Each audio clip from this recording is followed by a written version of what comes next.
Hello, my name is Dr. Michael D'Andrea. I'm the president of Social Justice Creations Website Incorporated, which you can access if you're interested in exploring the website by going to the following link, creatingjustice.net. That's all lowercase and no spaces, creatingjustice.net. I have been a co-author of a Theories of Counseling and Psychotherapy textbook along with Alan and Mary Ivy. And in this textbook, the 7th edition, we included the first chapter on neuroscience, as well as introducing the integral theory of counseling and psychotherapy. The new chapter on neuroscience is the first chapter published in any Theories of Counseling and Psychotherapy book. It contains a number of basic and somewhat moderately complex concepts about neuroscience, and it's relevant for professional counseling and psychotherapy. And it also provides focused attention on issues related to optimal human development by increasing optimal neurological functioning. That includes issues related to a person's diet and exercise. Now, the integral theory of counseling and psychotherapy is built on the work of Kenneth Wilber in his work on integral theories.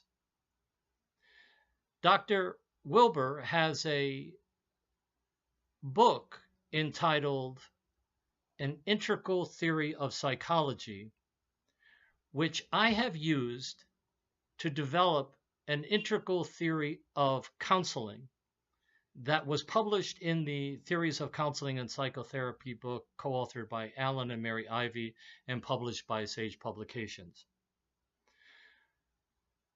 In the integral theory, there are 4 quadrants that we identify as being very important to utilize when assessing or doing intakes with clients, as well as to develop appropriate interventions that take the factors in the 4 quadrants of the integral theory of counseling and psychotherapy into mind.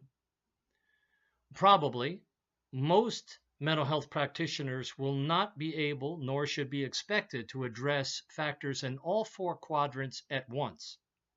However, it is important if we're taking a holistic, comprehensive, and non-fragmented approach to counseling and psychotherapy, by looking at strategies that address one or more of the factors in the 4 quadrants. Those 4 quadrants are 1, individual perceptions and meaning-making quadrant.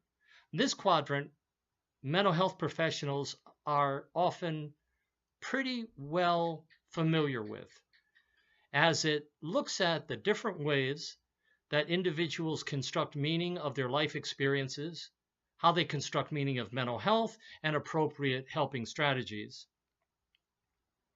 that are reflections of their level or stage of development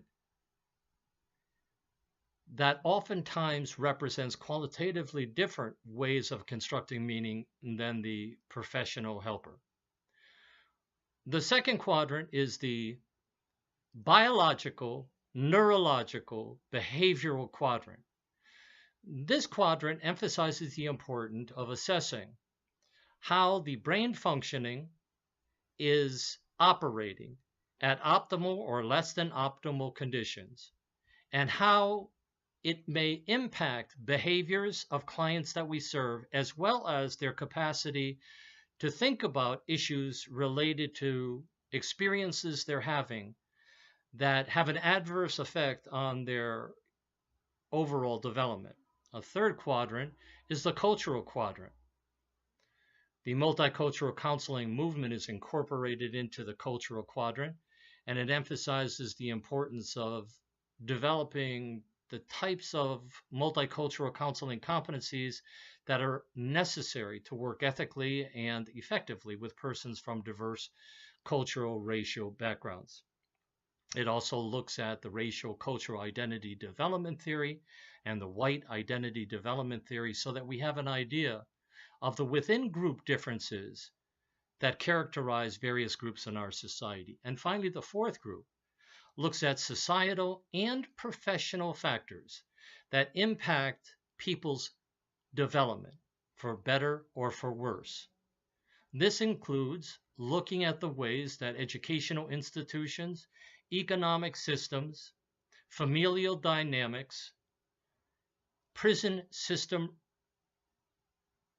actions, and a broad range of other societal institutions operate that affect healthy human development for better or for worse. It also includes looking at how the mental health professions in general either complement or conflict with different clients coming from different groups in society who do not resonate with the traditional forms of counseling and psychotherapy that are commonly used even at the present time. Now, what we're doing in the Social Justice Creations website is to provide free webinars and resources that help counselors who are interested in exploring the integral approach to counseling and psychotherapy in a variety of different ways by looking at the resources, including free webinars that we'll be scheduling in the future. I should also add that I'm in the process of working with Dr. Raymond Shorter in developing the first comprehensive, non-fragmented, holistic approach to social justice counseling and advocacy by utilizing and developing what is referred to as the integral theory of social justice counseling and advocacy. The book should be published within the next year, but we will present webinars that detail this new comprehensive, non-fragmented theory of multicultural and social justice counseling and advocacy. With this in mind, we're dedicating a special section of the Social Justice Creations website to issues related to nutrition and exercise that our clients habitually utilize or manifest in their lives. Now, we ourselves are not experts in nutrition or kinesiology, but we are going to be hosting webinars with persons who do have certification in dietary work, in nutrition, as well as in kinesiology, looking at various exercises. We will be making available on the website, which you can access by going to creatingjustice.net, various articles and charts and related information that will help the interested professional practitioner to develop a greater knowledge base about the types of nutritional intake that is known to promote optimal, healthy human development, as well as those dietary factors that are known to undermine optimal mental health and brain functioning. I'm delighted to announce this special section of the website and to let everyone know that we will be hosting a number of webinars that are free of charge in the coming months. These webinars are not designed to make you an expert, but really designed to have you learn from experts in kinesiology and in nutrition and dietary areas so that you can share information, not prescribe any particular diet, but to share information from our website and from other sources and explain how a certain type of diet that is being utilized by the clients that we work with can enhance or undermine their psychological and emotional potential and undermine problem-solving abilities or enhance problem-solving abilities in their cognitive processing in counseling and psychotherapy. We'll also be looking at important social justice issues as they relate to exercise and clients' nutritional habits. For instance, one major social justice issue is that we all know that the overuse of pesticides on many of the fruits and vegetables that we purchase contribute to serious physical problems in general and impede optimal brain functioning on a neurological level in particular.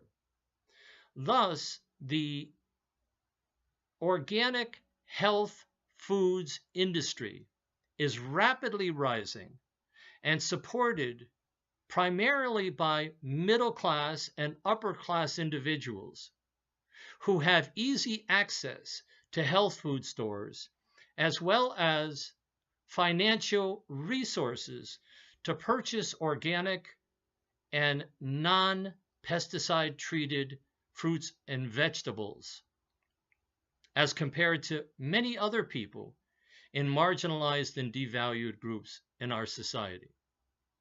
This is indeed a social justice issue that links up with the economic injustices in our society, including the fact that the vast majority of persons in society do not nearly have the income that the upper 1% in our society has. We'll be talking more about the linkage between social justice and nutritional intake and exercising as ways to promote optimal brain functioning that lead to a greater propensity for optimal mental health. We hope you will visit our website. We also will be sharing future announcements. We have a special person who is organizing the website for resources for these various issues that will help you begin to understand the integral approach to counseling, psychotherapy, prevention, psychoeducation, and advocacy in our society. These issues are indeed a part of the 21st century mental health professional that does not replace traditional counseling and psychotherapy theories, but expands them in a variety of ways.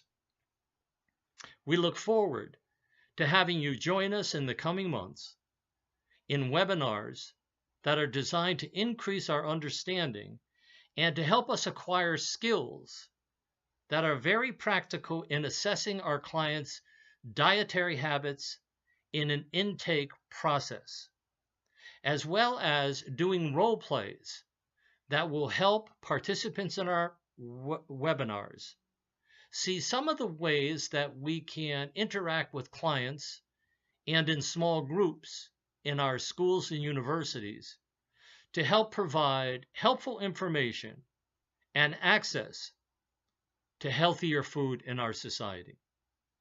We look forward to seeing you, and I appreciate the time you've taken to listen to this message. Best wishes for a healthy tomorrow and many more tomorrows after that.